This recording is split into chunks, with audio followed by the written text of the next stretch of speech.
आज हम संविधान के इस क्लास में बात करेंगे इमरजेंसी की, या जो पार्ट 18 में दिया गया है। और इमरजेंसी जो है इस आर्टिकल में, किस आर्टिकल में दिया गया है, 352 से लेके 360 आर्टिकल तक दिया गया है। इमरजेंसी क्यों होता है? इमरजेंसी की व्यवस्था संविधान में इसलिए दी गई है कि सरकार को कभी भी खतरा महसूस हो तो इस स्थिति में वह राष्ट्रपति के थ्रू पूरे देश में या देश के किसी भाग में आपातकाल लगा सकता है। आज हम बात करेंगे 3 प्रकार के आपातकाल की चर्चा है। एक 352 में आपातकाल, राष्ट्रीय आपातकाल की बात है, नेशनल इमरजेंसी। 356 में क्या है? President rule. 360 में क्या है? फाइनेंशियल इमरजेंसी, वित्तीय आपातकाल। वित्तीय आपातकाल।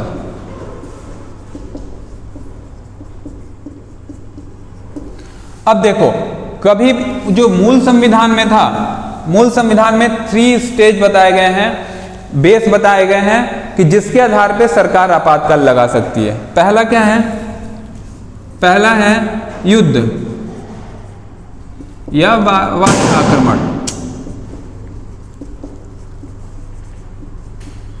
युद्ध या बाह्य आक्रमण पहला हो।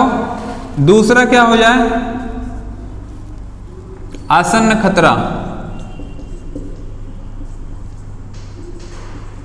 इमीडिएट थ्रेट हो जाता है इसका इंग्लिश में,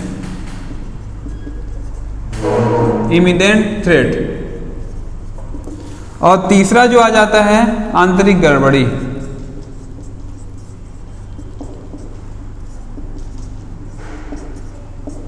इंटरनल डिस्टरबेंस।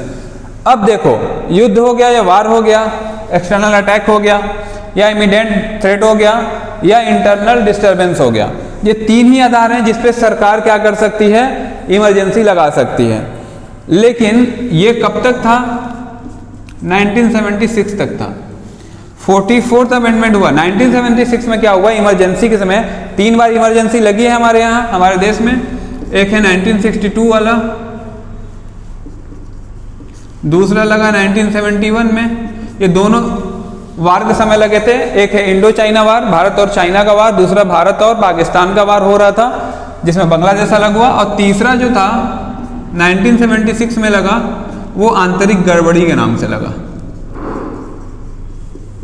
जिसकी आलोचना बहुत की गई थी, जिसमें बहुत विद्रोह हुआ, बहुत सरकार की किरकिरी हुई थी। तो 1976 के आपातकाल के बाद क्या हुआ? कांग्रेस की सरकार गिर जाती है और जनता पार्टी की सरकार आती है। जनता पार्टी की सरकार आती है 1977 में, और फिर ये बहुत सारी चीज़ों का अमेंडमेंट करती है। तो अमेंडमेंट में क्या होता है? 44th अमेंडमेंट जो होता है 1978 वाला, इसमें इसने क्या कर दिया? जनता पार्टी सरकार ने आंतरिक गड़बड़ी को मिटा दिया। और यहाँ पे क्या लिखा? सशस्त्र विद्रोह। मतलब आंतरिक गड़बड़ी नहीं, अगर कोई शांतिपूर्वक धरना दे दे, विद्रोह वो कर दे, सरकार का विरोध करते तो कुछ नहीं। जब तक वो ग्रुप, जो भी ग्रुप प्रोटेस्ट कर रहा हो गवर्नमेंट के अगेंस्ट, जब तक वो हथियार लेके नहीं करेगा, हथियार लेके डैमेज नहीं करना शुरू करेगा, तब तक आप इमरजेंसी नहीं लगा सकते। 1978 में एक और चेंजेस किया गया, और वो क्या था?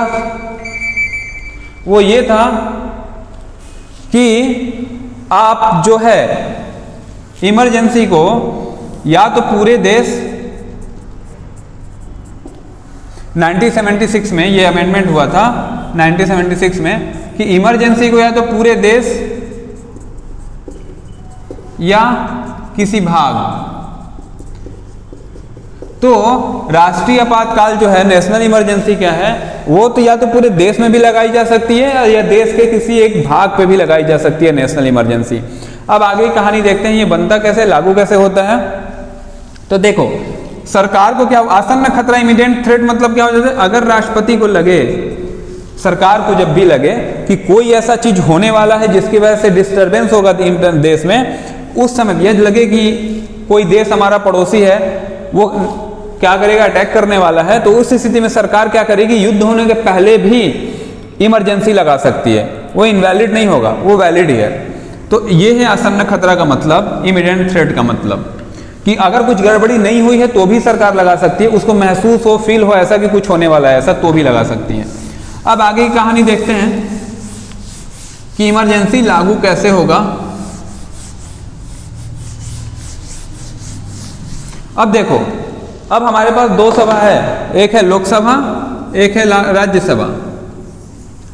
अब मान लो सरकार को लगा इमरजेंसी लगाना है हमें, तो सरकार क्या करेगी, दो तरीके हैं, या तो लोकसभा और राज्यसभा से पास करवा ले बिल को, इमरजेंसी को, या अगर नहीं चल रही है, अगर दो लोकसभा और राज्यसभा वर्क में नहीं हो, ठीक है, जैसे रेस्ट मिलता है ना, एक वाले सेशन के बाद रेस्ट 2-3 महीने का, फिर एक सेशन आता है, विंटर सेशन, समर सेशन, ये चल रहा हो, या बजट सेशन चल रहा हो। मान लो बजट सेशन चल रहा है और उसी बीच सरकार को लगा इमरजेंसी लगाना चाहिए, तो क्या करेगी, सीधे इमरजेंसी बिल को क्या करेगी, यहाँ भी पास कराएगी और यहाँ भी पास कराएगी, फिर लगा देगी। लेकिन मान लो बजट सेशन नहीं है, मान लो अभी का समय है और कोई भी हाउस काम नहीं कर रही है अभी, तो उस समय क्या करेगी, गवर्नमेंट इमरजेंसी को पास कर देगी।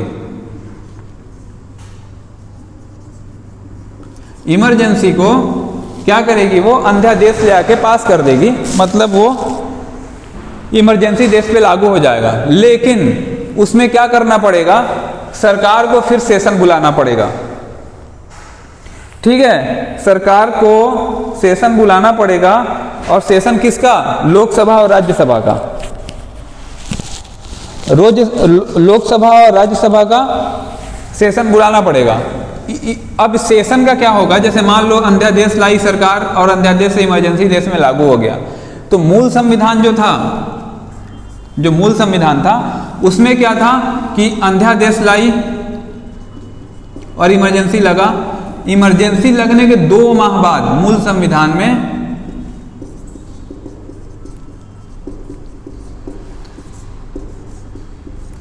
दो महीने तक क्या हो सकता था, लगे रहे 2 महीने के अंदर क्या करना होता था, लोकसभा और राज्यसभा को बुलाना रहता था, और बुलाने के बाद इसको पास कराना पड़ता था। और पास कराने के बाद अगर ये दोनों ने पास कर दिया, तब विशेष बहुमत से पास कर दिया, तब तो काम हो जाएगा, नहीं पास किया तो दिक्कत हो जाएगा। अब देखो, अध्यादेश यहाँ पे मान लो, यहाँ पे अध्यादेश मूल संविधान में 2 मंथ था।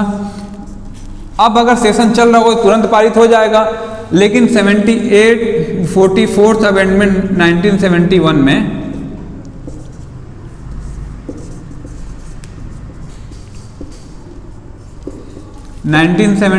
में क्या हुआ, जनता पार्टी सरकार ने इसको चेंज कर दिया, बोला 2 मंथ नहीं होगा, अब क्या होगा, यहाँ पे 1 मंथ होगा। तो फिलहाल की स्थिति में अगर एग्जाम में आए कि नेशनल इमरजेंसी को कितने दिन के बाद पार्लियामेंट से अप्रूव कराना जरूरी है, तो 1 मंथ के अंदर क्या होता है, जब भी गवर्नमेंट ने अध्यादेश के थ्रू क्या किया, अध्यादेश के थ्रू अगर इमरजेंसी लगा दिया, तो दोनों ही हाउस से इमरजेंसी को 1 मंथ के अंदर पास कराना जरूरी है। अब अगर पास कराते हैं तो मेजॉरिटी क्या चाहिए, जैसे कि हमने पिछले उसमें बताया था वीडियो में, मेजॉरिटी क्या होती है पार्लियामेंट में, ये विशेष बहुमत होता है, सिंपल बहुमत नहीं होता, विशेष बहुमत, विशेष बहुमत दोनों से। विशेष बहुमत मतलब 2/3 सदस्यों का समर्थन लोकसभा से भी और 2/3 सदस्यों का समर्थन राज्यसभा से भी। इस तरह अगर दोनों ही सदन आपस में अलग अलग तरीके से, संयुक्त बैठक इमरजेंसी के मामले में नहीं होगी, अगर दोनों सदन यहाँ पे अलग अलग 2/3 समर्थन से, 2/3 समर्थन, 2/3 के समर्थन से पास करते हैं इमरजेंसी को, तो क्या होगा, जैसे मान लो 400 लोग बैठे हैं, तो उपस्थित और मतदान करने वाले मान लो 300 लोग हुए, तो 300 लोगों का 2/3 रहेगा, तो कितना हो जाएगा, 200 लोग जब तक इसको समर्थन नहीं देंगे तब तक ये पास नहीं होगा। अब उसके साथ आगे कहानी देखते हैं। अब देखो, इमरजेंसी जब लागू होगा तो 2 तरीके से लागू होता है इमरजेंसी। पहला क्या है कि प्रेसिडेंट इमरजेंसी को लागू कर देते हैं। अब इमरजेंसी लागू होगी दो तरीके से, एक 358 के थ्रू और एक 359 के थ्रू। 352 वाली इमरजेंसी दो तरीके से लागू होगी, 358 के थ्रू और 359 के थ्रू, 358 और 359 के थ्रू। अब अगर प्रेसिडेंट ऐसे ही घोषणा करते हैं, अनाउंस करते हैं कि अब हमें क्या होगा, इमरजेंसी हमने लागू कर दिया है, तो क्या होगा, तुरंत ऑटोमेटिक कुछ भी नहीं करना पड़ेगा। 358 के थ्रू, आर्टिकल 358 क्या वो देता है, ताकत देता है कि आपका मौलिक अधिकार, फंडामेंटल राइट जो है 19, मतलब बोलने की स्वतंत्रता जो है, संघ और पार्टी बनाने की स्वतंत्रता जो है, कहीं भी घूमने की स्वतंत्रता जो है, वो पूरी तरीके से ऑटोमेटिक ही समाप्त हो जाएगी 358 के थ्रू। लेकिन इसके लिए राष्ट्रपति को अलग से ऑर्डर निकालना पड़ता है 359 का। तो अभी आपके पास मौलिक अधिकार जितने भी बचे हैं उसमें 19 तो ऑटोमेटिक क्या होगा, सस्पेंड होता है। एक और बात ध्यान देना, कभी भी इमरजेंसी में आपके फंडामेंटल राइट जो होंगे वो सस्पेंड होंगे, निलंबित होंगे, एडजर्न, स्थगित नहीं होते हैं, ठीक है। परमानेंट खत्म कभी नहीं होंगे, सस्पेंड होंगे कुछ समय के लिए, फिर वापस वो आ जाते हैं। जब भी इमरजेंसी हटेगी तो कहीं से कोई प्रोसेस नहीं करना पड़ता, ऑटोमेटिक फंडामेंटल राइट अपने आप लागू हो जाते हैं। अब 359 के थ्रू क्या होगा कि सारे 20 और 21 को छोड़कर, 20 और 21 को छोड़कर जितने भी मौलिक अधिकार हैं, फंडामेंटल राइट हैं, वो इसके थ्रू 359 के थ्रू खत्म होते हैं। तो अगर प्रश्न में आए कि 358 के थ्रू क्या हो गया, 352 ऐसे प्रेसिडेंट ने बोला कि इमरजेंसी लगेगी और ये कहानी खत्म होगी पूरे फंडामेंटल राइट की, तो ऐसा नहीं होता है। 358 के थ्रू ऑटोमेटिक खत्म होता है आपके फंडामेंटल राइट 19, और उसके बाद 359 के थ्रू 20 और 21 को छोड़कर सारे फंडामेंटल राइट। अब साथ में बात करते हैं कि ये वापस कैसे होगा, वापस कैसे होगा ये आपातकाल वापस लेना हो तो क्या करना है, या तो सरकार वापस ले लेगी। सरकार वापस कैसे ले लेगी कि इसको अप्रूव्ड ही नहीं कराएगी, क्योंकि ये अब आपातकाल जो होता है 6-6 महीने में आपको अप्रूव कराना पड़ेगा, 6 मंथ में बार बार अप्रूव कराना पड़ेगा।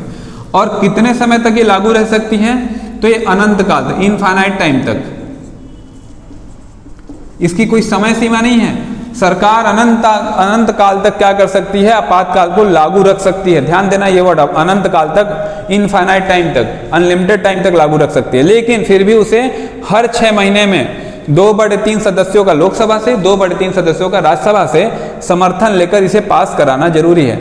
अब वापिस कैसे लेंगे, मान लो अगर हाउस जो भी होगी लोकसभा में, अब देखो वापस लेने की प्रक्रिया कभी भी कहां से स्टार्ट होगी, लोकसभा से। ध्यान देना ये बात, वापस लेने की प्रक्रिया कहां से स्टार्ट होगी, लोकसभा से। लेने की प्रक्रिया सिर्फ लोकसभा में स्टार्ट होगी, लेकिन लागू करने की प्रक्रिया लोकसभा और राज्यसभा दोनों का बराबर अधिकार है। इसमें लोकसभा का भी समर्थन जरूरी है और राज्यसभा का भी। लेकिन आपातकाल वापस लेना हो तो क्या होगा, क्योंकि आपातकाल लगता कहाँ है, लोगों पे, और लोगों का हाउस, लोगों का सदन किसको बोलते हैं, लोकसभा को। तो लोकसभा से ही इसे वापस लेने की प्रक्रिया शुरू होगी। कैसे, कुल सदस्यों का, टोटल सदस्यों का 350, मान लो हमारे पास अभी वर्तमान में 545 मेंबर हैं, तो 545 मेंबर का 10वां अगर भाग है तो 545 का 10वां भाग कितना हो गया, मतलब 55 सदस्य अगर क्या करेंगे, लिख के अगर सदन चल रहा हो तो किसको देंगे, सदन चल रहा हो तो स्पीकर को क्या करेंगे, अनुमोदन देंगे, रिक्वेस्ट भेजेंगे। और अगर सदन नहीं चल रहा हो तो क्या होगा,